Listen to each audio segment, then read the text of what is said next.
नमस्कार मंडळी, तर तुमचं या नवीन व्लॉगमध्ये स्वागत आहे. तर आज आम्ही चाललो आहोत टेकडीवरून एलिपीला. आम्ही सकाळी थोडं लवकर निघालो. 6:30लाच आम्ही चेकआउट केलं हॉटेलमधून. टेकडीवरून एलिपीला जायला जवळजवळ 4 तास लागतात, म्हणून आम्ही थोडंसं लवकर निघालेलो. एलिपीला आम्ही बोट हाऊसमध्ये राहणार होतो पूर्ण 1 दिवस, आणि हा आमचा लास्टचा दिवस होता केरलामध्ये. फर्स्ट टाइम असं हे बोट हाऊस वगैरे ट्राय करणार होतो, म्हणून जरा एक्साइटमेंट जास्त होती. आम्हाला त्या लोकांनी 11:30चा टायमिंग दिलेला, पण आम्ही 11:15 पर्यंतच पोहोचलेलो आणि त्यांची बोट 1:15 पर्यंत इथून निघणार होती. चला तर मी तुम्हाला आता दाखवते बोटच्या आतमधले रूम्स वगैरे. बोटमध्ये 7 रूम होते आणि एकदम स्पेशियस आणि कम्फर्टेबल होते, म्हणून एवढं काही असं वाटलं नाही की आपण बोट हाऊस मध्ये वगैरे राहणार आहोत. खाली 5 रूम होते आणि वरती 2 रूम्स होते, आणि इथे तुम्ही बघू शकता बाजूलाच ह्यांचं किचन पण आहे. तुम्हाला आता मी वरच्या फ्लोअरवरती काय काय आहे ते दाखवते. तर तुम्ही इथला वरचा व्ह्यू बघू शकता. इथे तुम्हाला वरती 2 रूम्स भेटेल आणि पूर्ण डायनिंग एरिया त्या लोकांनी केला आहे. तुम्ही वरती सेलिब्रेशन्स वगैरे पण करू शकता. वरच्या फ्लोअरला पण खूप मोठी जागा आहे आणि स्पेशियस बोट आहे ही. तुम्हाला ते लोक प्रेझेंट डेचं लंच आणि रात्रीचा डिनर आणि नेक्स्ट डेचा ब्रेकफास्ट प्रोव्हाइड करतात.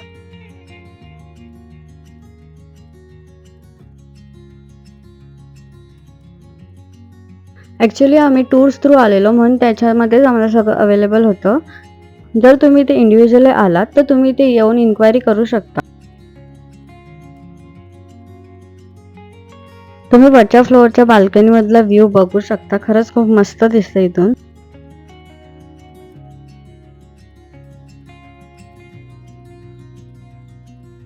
आता आपल्या बोटच्या निघण्याचा टायमिंग झालेला आहे, म्हणून ते लोक सगळे तयारी करत होते.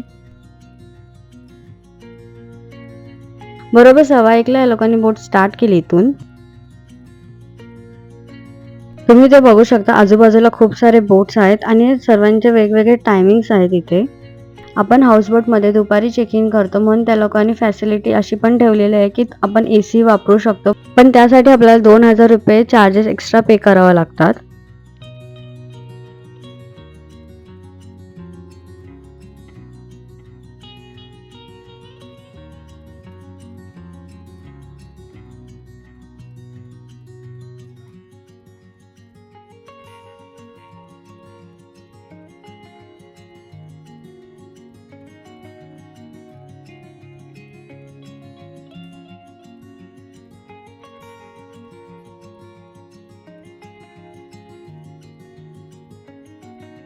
तुम्ही ते बघू शकता स्पीड बोट वगैरे पण अवेलेबल आहेत, तर त्याचे वेगळे चार्जेस असतात.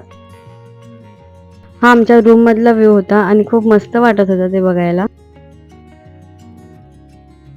तुम्ही ते बघू शकता बदक वगैरे पण आहे तिथे.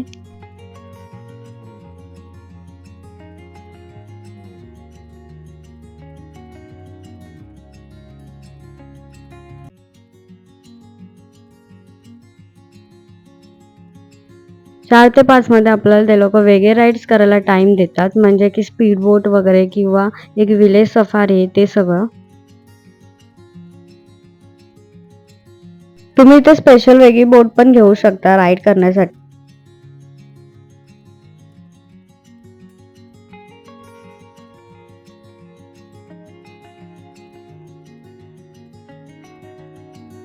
बोट हाऊस मधून सनसेट खूप छान दिसत होतं आणि तुम्ही ते बघू शकता आजूबाजूला सगळीकडे बोट्स होते.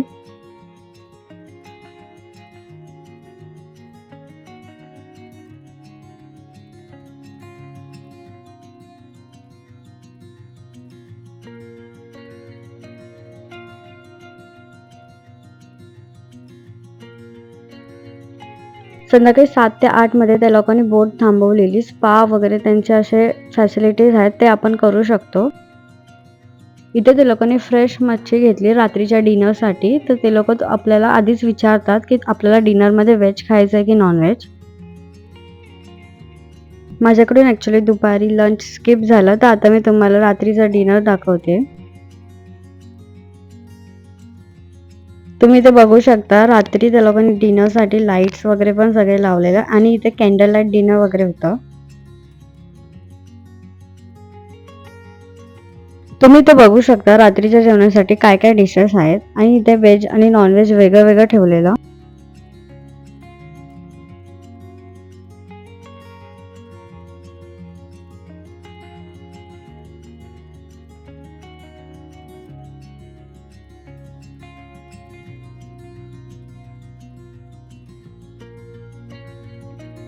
सगळे लोक रात्री कॅन्डल लाईट डिनरचा आनंद घेऊन जेवत होते.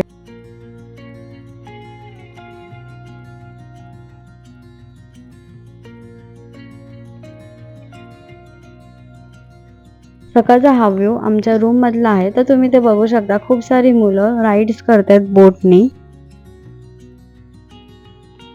आपण इथे इंडिव्हिज्युअली पण राईड करू शकतो आणि आपल्यासोबत काही अशा पण राईड्स आहेत जे गाईड थ्रू पण करू शकतो. चला तर मग आता आपण तिथेच चाललो आहोत जिथून त्या लोकांनी आपल्याला पिकअप केलेलं. ही बोट आपल्याला तिथे 11:30 पर्यंत सोडते.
आता आम्ही चेकआउट करणार आहोत बोट हाऊस मधून आणि इथला एक्सपिरियन्स खूप अमेझिंग आहे.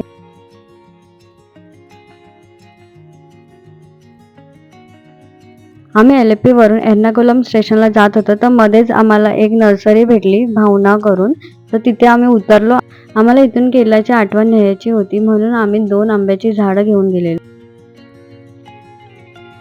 चला तर मग भेटूया आपण नेक्स्ट व्लॉग मध्ये. तुम्हाला हे सगळे केरलावाले व्लॉग्स आवडले असेल तर कमेंट करून नक्की सांगा.